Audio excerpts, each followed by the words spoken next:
So I've been using this miter saw stand a lot lately.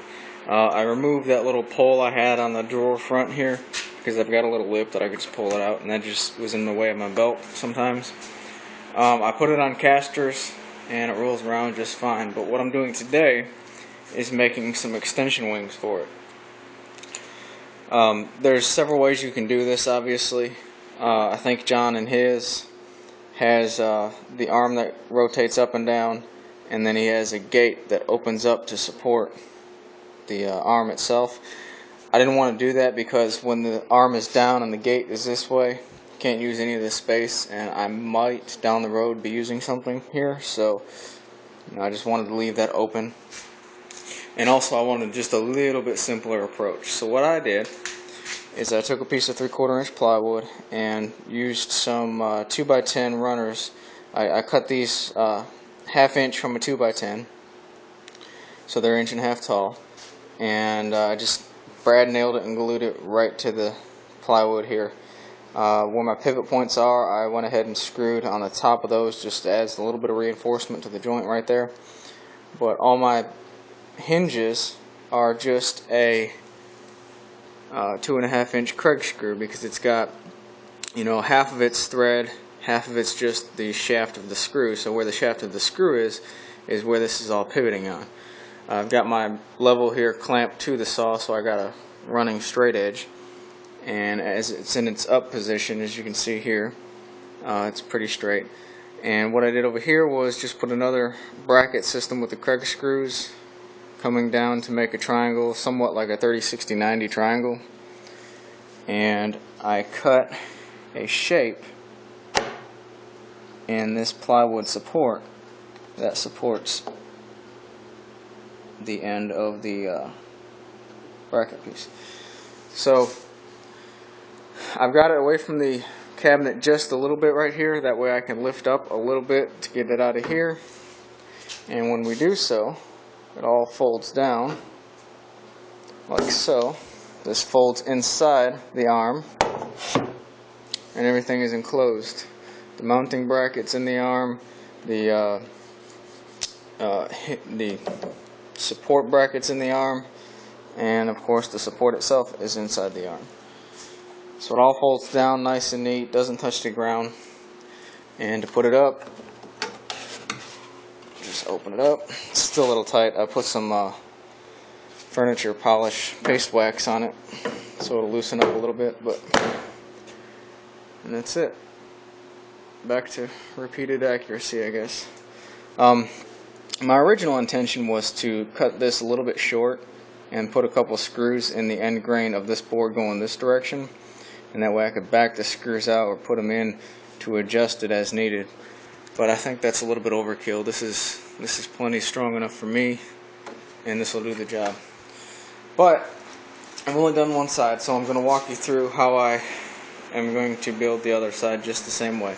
First step is to take a piece of 2x material. Like I said, I'm using a scrap 2x10, and I'm ripping off, this is 24 inches long. I'm ripping off 1/2 inch and 1/2 inch, and I'm going to use those for these side pieces.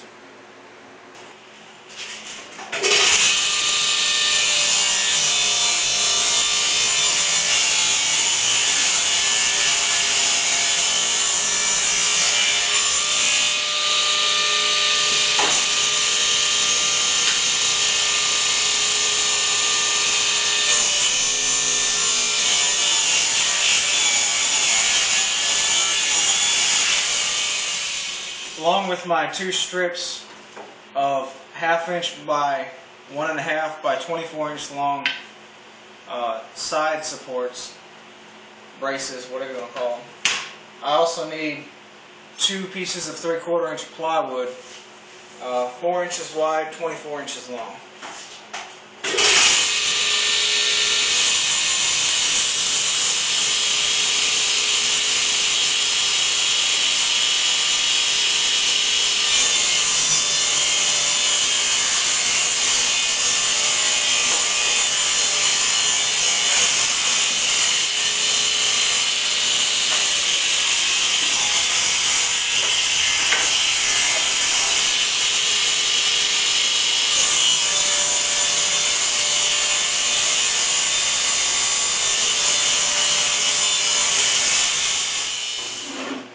piece is cut, I can go ahead and start assembling.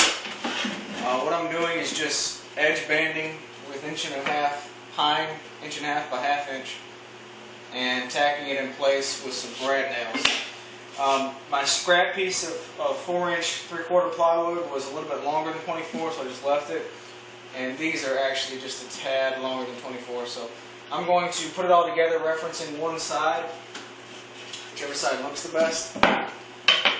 Put it all together referencing this side, and then just cut its length on the table saw.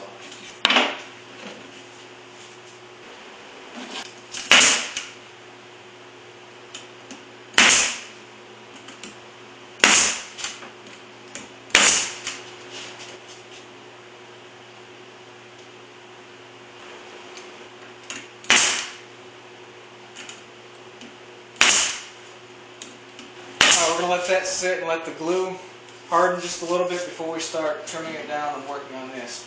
The next thing we want to do is we need to cut off a little piece of this for the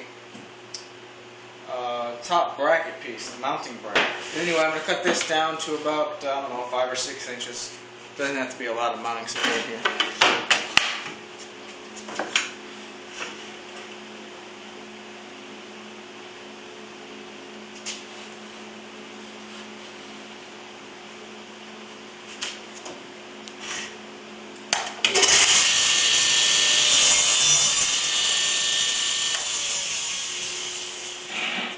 I made a couple more cuts real quick.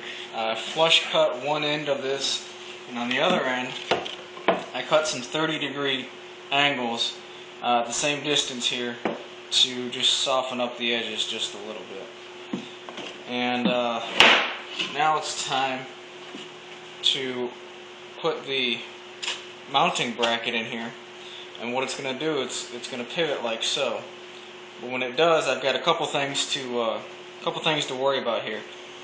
This is going to be flush with the side of the cabinet, and you see these corners sticking out. That's going to be in the way, so I got to round over these corners about a 1/4 inch radius, and then also as this board pivots inside here, I need to round over these edges too. Really just this one, but I'm going to do both anyway.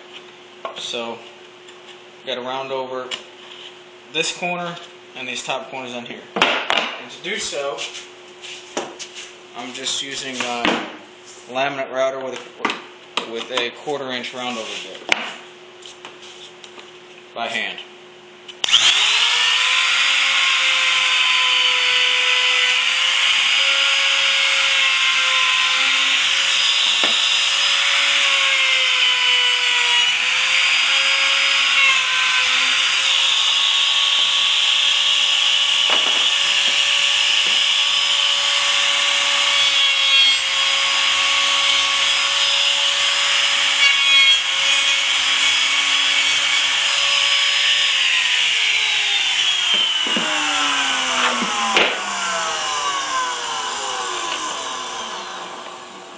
And now my bracket can rotate in there without the top being in the way, and I'm actually going to pull this piece out just a little bit so my 1/4 inch radius won't touch the cabinet.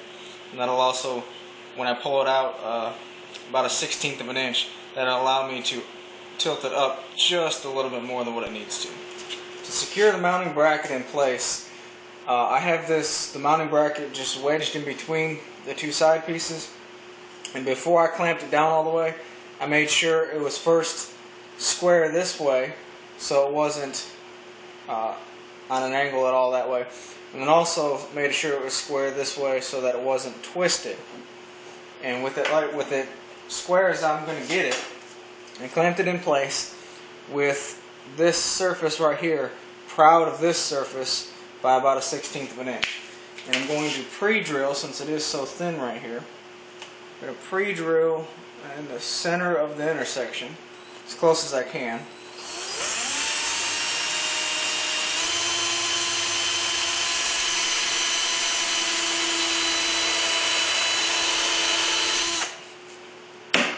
You notice it moved on me right as I hit the second piece of material. That's going to be okay, because as soon as I get this in here, I can flip it upside down and it'll be a little bit more stable and re-square it and clamp it again. But I'm using a 2.5 inch Craig screw, and all this pivot action is going to be on this part of the screw with no threads.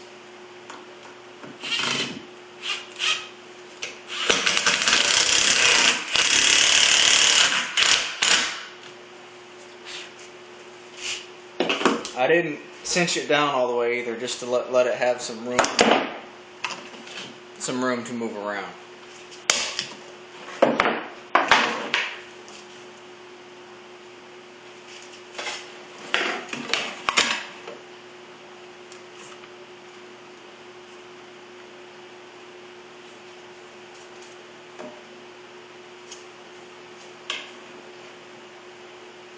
But I have it nice and square.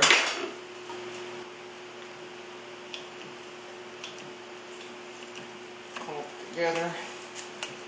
Drill another pilot hole in approximately the same location as last time.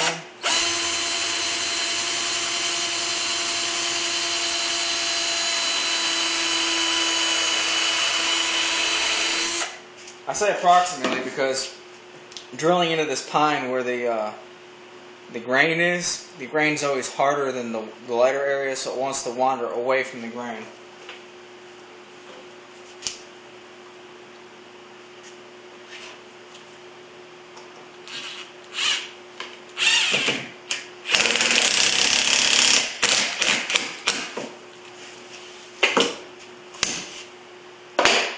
And there you go, it'll sit on the side of the cabinet like so, and as it folds down, it'll all be concealed. This is real tight in here, so what I'm going to do is just put some paste wax on here, let it dry, and wiggle it around a little bit. And because it is proud, like I said, of this face, then you're able to lift it up just a little bit to get that bottom bracket in place. Alright, I've got the second arm and mounting bracket for the arm completed. Now I need to work on getting this brace piece cut real quick.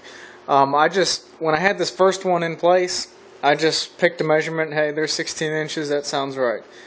And I had this clamped to my square so it was staying in place by itself, or to my straight edge rather.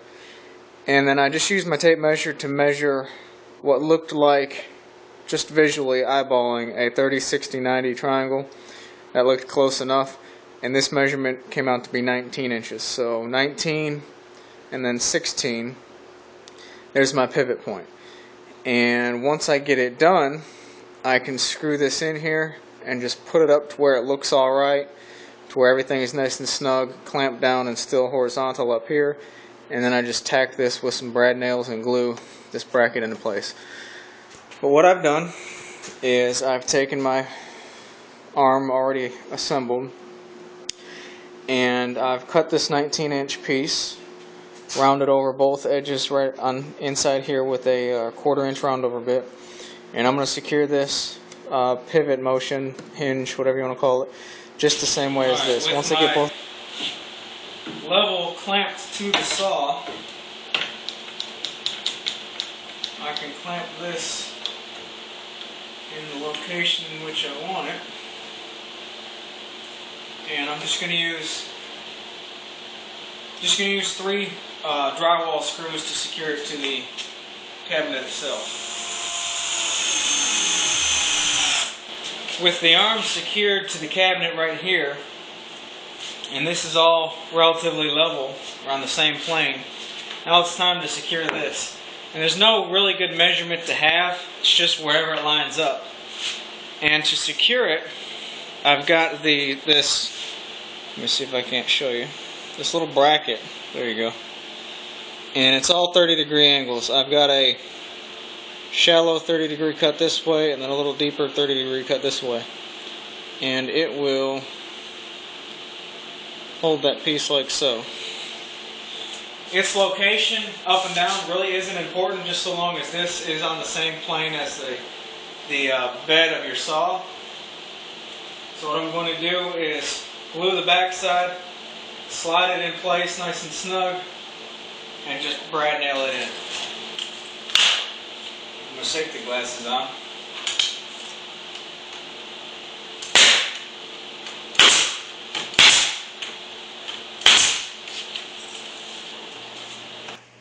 Alright, now it's done. So real quick recap. They don't take up much space at all.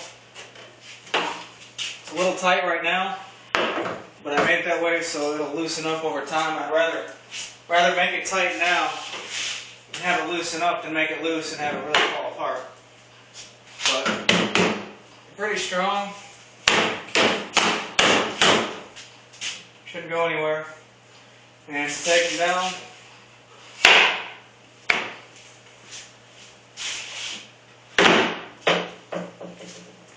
I don't know if that's a good thing or a bad thing with them dropping that easy. That being said,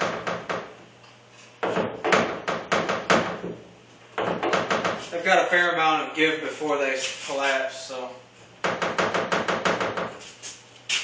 I don't think I'll have any problem with it. I rounded over both sides just slightly. I took my random orbital sander and sanded the top just to clear up the little glue squeeze out. You know, pretty convenient. I only went with a 24-inch length because where it sits, I'm not going to be using anything really long. And primarily I work with my longer side on the left and my cutoff on the right. And my saw is already a little bit shifted to the right. So I've got a fair amount over there. That's plenty enough for me. 24 inches this way. And they fold up just nice and neat, so I'm very happy with it. Thanks for watching.